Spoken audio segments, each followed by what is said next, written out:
그 젊은 남자의 따뜻하고도 강렬했던 체온의 기억이 제 몸에 남아버린 뒤부터였습니다. 집으로 돌아온 제 눈에 비친 모든 풍경은 전과 완전히 달라져 보였습니다. 집 안은 이전보다 훨씬 더 차갑고 더 공허하고 더 쓸쓸한 감옥처럼 느껴졌습니다. 겉보기엔 따뜻한 벽과 잘 갖춰진 가구들로 둘러싸인 안락한 보금자리였지만 그곳에는 저를 위한 온기, 저를 향한 눈빛이 단 하나도 존재하지 않았습니다. 남편이요? 그는 늘 거기에 있었죠. 하지만 그는 이미 저에게 남편이라는 이름의 역할을 수행하는 자동 판매기나 다름없었습니다. 필요한 순간에 생활비를 넣어주고 집안의 대소사를 챙기는 정도의 역할, 그 이상도 그 이하도 아니었습니다. 퇴근 후에는 늘 똑같은 패턴이었습니다. 소파에 등을 기댄 채, 제게서 등을 돌린 채, 손에는 늘 리모컨을 쥐고 TV 속 세상에만 빠져 있었습니다. 제가 그에게 말을 건네면 돌아오는 대답은 늘 그래, 알아서 해, 피곤하다 같은 단답형의 건조한 말들이었습니다. 저는 그의 시야에 있었지만 그의 마음속에는 없었습니다. 저는 그에게 투명인간이었습니다. 그가 저를 아내가 아닌 그저 이 넓은 집을 관리하는 유능한 가정부 정도로 여기고 있다는 사실을 깨달았을 때 제 가슴에는 차가운 돌덩이가 내려앉는 듯했습니다. 우리 부부 사이의 대화는 수십 년간 이어져 온 침묵과 어쩌다 튀어나오는 잔소리가 전부였습니다. 그 침묵은 저를 천천히 그리고 잔인하게 질식시키고 있었습니다. 아이들은 또 어떻고요? 잘 자라주었고 이제는 각자의 삶을 살아가고 있으니 저는 뿌듯해야 마땅했죠. 하지만 아이들에게도 저는 그저 기능적인 존재였습니다. 아이들의 대화는 언제나 나의 스케줄, 나의 필요, 나의 어려움으로 가득 차 있었습니다. 엄마의 건강이나 엄마의 기분에 대해서는 단 한 번도 진심으로 물어본 적이 없었습니다. 제가 가끔 힘들다고 이야기라도 꺼낼라 치면 아이들은 늘 엄마가 알아서 잘 해결해야지 라며 오히려 짐을 지우는 듯한 반응을 보였습니다. 그 집에서 저는 가장 외로운 50대 여성이었고 제 영혼은 이미 수십 년간 아무도 돌보지 않은 사막처럼 텅 비어 있었습니다. 저는 그저 그곳에서 엄마와 아내라는 두 가지 역할의 껍데기만 걸치고 살아가고 있었던 것입니다. 바로 그때 그 젊은 남자가 다시 나타나기 시작했습니다. 마치 제가 겪는 모든 외로움의 순간을 지켜보고 있었다는 듯이 말이죠. 처음에는 우연이라고 생각하려고 애썼습니다. 하지만 그가 나타나는 타이밍은 너무나도 완벽해서 마치 잘 짜인 대본 같다는 불길한 예감마저 들었습니다. 다시 마트 앞이었습니다. 이번엔 감이 들 수도 없을 만큼 무거운 박스를 들고 낑낑거렸죠. 그가 나타나서 제 장바구니를 낚아채듯 가져갔습니다. 그가 말했죠. 선생님, 제가 들어드릴게요. 무리하시면 안 되죠. 그가 박스를 들고 걸어가는 뒷모습은 남편의 게으르고 나태한 모습과는 완전히 달랐습니다. 그의 젊고 단단한 팔뚝이 남편의 손길이 절대 닿지 않는 그 무거운 짐을 대신 들어주는 순간 저는 그 행동을 단순한 호의가 아닌 사랑이라는 이름의 증거라고 착각했습니다. 저는 그에게 육체적인 도움을 받았지만 사실은 정신적인 구원을 갈망했던 것입니다. 한 번은 정말 잊을 수 없는 날이었습니다. 비가 억수같이 쏟아지던 날, 저는 우산 없이 급하게 집을 나섰고 비에 젖은 채 길가에 서 있었습니다. 그때 멀리서 그가 온 힘을 다해 뛰어오는 모습이 보였습니다. 그는 말없이 제 머리 위로 우산을 씌워주었고 그의 한쪽 어깨는 이미 비에 흠뻑 젖어 있었습니다. 그가 저와 함께 우산을 쓰고 걷던 그 짧은 몇 분 동안 저는 평생 느껴보지 못한 배려라는 이름의 달콤한 독약을 마셨습니다. 남편은 제가 우산 없이 비를 맞든 말든 자신의 일정이 더 중요했던 사람이었는데 말이죠. 저는 그 우산 아래에서 오랫동안 닫혀있던 제 감정이 처음으로 폭발하는 것을 느꼈습니다. 그의 젖은 어깨가 제 메마른 영혼에 위로를 주는 듯했습니다. 가장 결정적인 건 그의 문자 한 통이었습니다. 매일 밤 10시 알람처럼 정확한 시간에 그의 문자가 도착했습니다. 오늘 하루 고생 많으셨어요, 선생님. 편안한 밤 되세요. 단지 3마디, 군더더기 없는 짧은 안부였지만 그 문자가 제 모든 밤을 지배했습니다. 저는 그 문자가 오기를 기다리며 휴대폰을 만지작거렸습니다. 그 짧은 문자가 저에게는 수십 년간 침묵했던 남편의 모든 애정 어린 말보다 더 달콤하고 더 진실되게 느껴졌습니다. 저는 알았습니다. 이것은 위험하다는 것을. 이 젊은 남자의 접근이 너무나도 완벽하고 치밀해서 마치 저의 가장 깊은 외로움을 겨냥한 사냥 같다는 불길한 예감도 들었습니다. 하지만 저는 멈출 수 없었습니다. 오랫동안 굶주린 사람이 썩은 빵이라도 탐하듯 저는 그 젊은 남자가 주는 관심이라는 환각에 깊이 중독되고 말았던 것입니다. 이젠 돌아갈 길이 보이지 않았습니다. 제 삶의 차가운 벽은 이미 그 남자의 뜨거운 시선 앞에서 힘없이 녹아내리고 있었습니다. 저는 스스로를 가장 어리석고 바보 같은 여자라고 부를 수밖에 없었습니다. 제가 그를 만날수록 저의 메말랐던 삶은 다시 촉촉해지는 동시에 카국으로 한 걸음씩 다가가고 있다는 것도 동시에 느끼고 있었습니다. 그의 문자 한 통이 저를 완전히 무너뜨린 것은 아니었습니다. 그 문자는 그저 제 메마른 영혼에 매일 밤 공급되는 관심이라는 이름의 달콤한 약물과 같았죠. 저는 중독된 상태로 제 삶의 모든 감정을 그에게 의존하기 시작했습니다. 하지만 진정한 자아의 붕괴, 제 인생에 돌이킬 수 없는 파국은 그가 저에게 존재 이유를 질문하던 순간 시작되었습니다. 어느 날 저희는 위험을 감수하고 단둘이 만났습니다. 늦가을의 햇살이 창가에 길게 드리워지던 조용한 카페였습니다. 마주 앉은 그의 눈빛은 맑았지만 제게는 마치 제 속마음을 꿰뚫어 보는 듯한 강렬한 빛을 품고 있었습니다.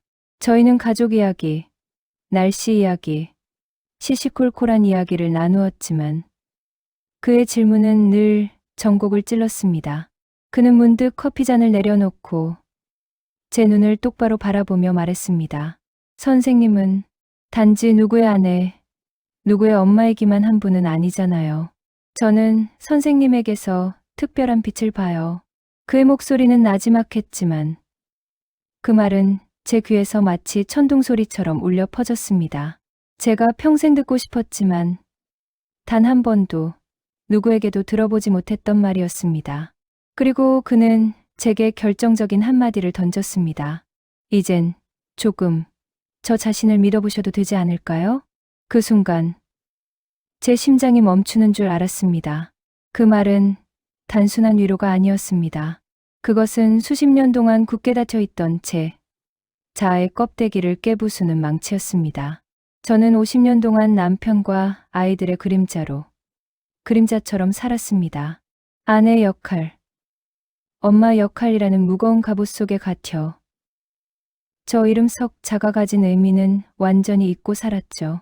그런데 이 젊은 남자는 저에게 나 자신이라는 이름의 존재를 허락해준 유일한 사람이었습니다. 저는 눈물을 흘렸습니다. 억눌렸던 모든 외로움, 무시당했던 모든 서름, 잊고 싶었던 모든 고통이 그 따뜻한 말 한마디에 폭포수처럼 터져 나왔습니다. 저는 흐느꼈고 그는 말없이 제게 손수건을 건넸습니다. 저는 그에게서 구원자를 보았습니다. 저를 이 메마른 사막에서 꺼내줄 유일한 동화줄을 붙잡았다고 착각했습니다. 그 후로 우리의 관계는 급격하게 깊어졌습니다. 이제는 마트 앞에서 우연을 가장할 필요도 없었습니다. 저희는 매일 밤 혹은 매일 낮 숨막히는 대화를 이어갔습니다. 그는 제가 잊고 있던 어린 시절의 꿈, 소녀 시절의 풋풋한 기억, 그리고 남편에게조차 말하지 못했던 저의 가장 취약한 부분을 끄집어냈습니다. 그는 제 영혼의 가장 깊은 곳까지 파고들어 제가 느끼는 모든 공허함과 외로움을 섬세하게 만져주었습니다. 저는 그의 앞에서 엄마도 아내도 아닌 순수한 여자가 되었습니다. 제 마음속 깊은 곳에 봉인해 두었던 제 진짜 모습, 사랑받고 싶고 인정받고 싶고 아름답다고 느껴지고 싶었던 그 욕망이 젊은 그 앞에서 폭발적으로 되살아났습니다. 저는 그의 눈빛 속에서 제 젊은 시절의 환영을 보았습니다. 이 모든 것이 얼마나 위험한 도박인지 저는 희미하게나마 알고 있었습니다. 제 양심이 경고를 보내고 제 이성이 울부짖었지만 저는 그 목소리를 억눌렀습니다. 어차피 누구도 나에게 관심이 없는데 단 한 사람이라도 나를 진심으로 봐준다면 이쯤은 괜찮지 않을까? 저는 스스로를 합리화했습니다. 남편과의 차가운 침묵이 길어질수록 저는 더 뜨겁게 그 젊은 남자의 관심 속으로 몸을 던졌습니다. 저는 그를 아이 같은 남자라고 불렀지만 사실 그는 저보다 훨씬 노련한 사냥꾼이었다는 것을 그때는 깨닫지 못했습니다. 이미 저는 그의 달콤한 올가미에 완전히 갇혀 다음 단계의 위험한 고백을 준비하고 있었습니다. 저는 그에게 저의 모든 것을 털어놓고 저의 모든 것을 헌신할 준비가 되어 있었습니다.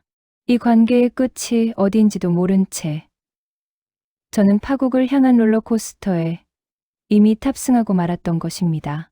이젠 조금 저 자신을 믿어보셔도 되지 않을까요? 그 말이 제 심장을 꿰뚫은 후 저는 더 이상 저를 지키는 방어막을 세울 힘이 없었습니다. 아니, 정확히 말하면 그에게 모든 것을 내어주고 싶었습니다. 제 마음속 깊은 곳에는 그가 저를 구원자로 인정해준 데 대한 맹목적인 헌신이 자리 잡았죠. 그가 저에게 집중하는 시간은 제가 50평생 처음으로 진짜 나로 숨 쉴 수 있는 유일한 공기였습니다.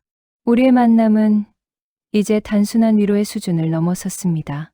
저는 그의 앞에서 가장 위험한 고백을 하기 시작했습니다. 남편도 아이들도 심지어 가장 친한 친구에게도 털어놓지 못했던 가정의 가장 깊은 비밀들까지 말이죠.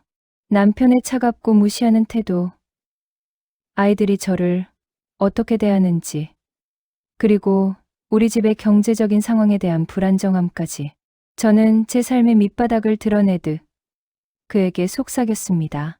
그는 제 이야기를 듣는 내내 단 한 번도 말을 끊지 않았습니다. 그의 눈빛은 깊고 따뜻하고 무엇보다 이해한다는 확신을 주었습니다. 남편이 늘 쓸데없는 소리 하지 마 라며 저를 막았을 때와는 너무나도 달랐습니다.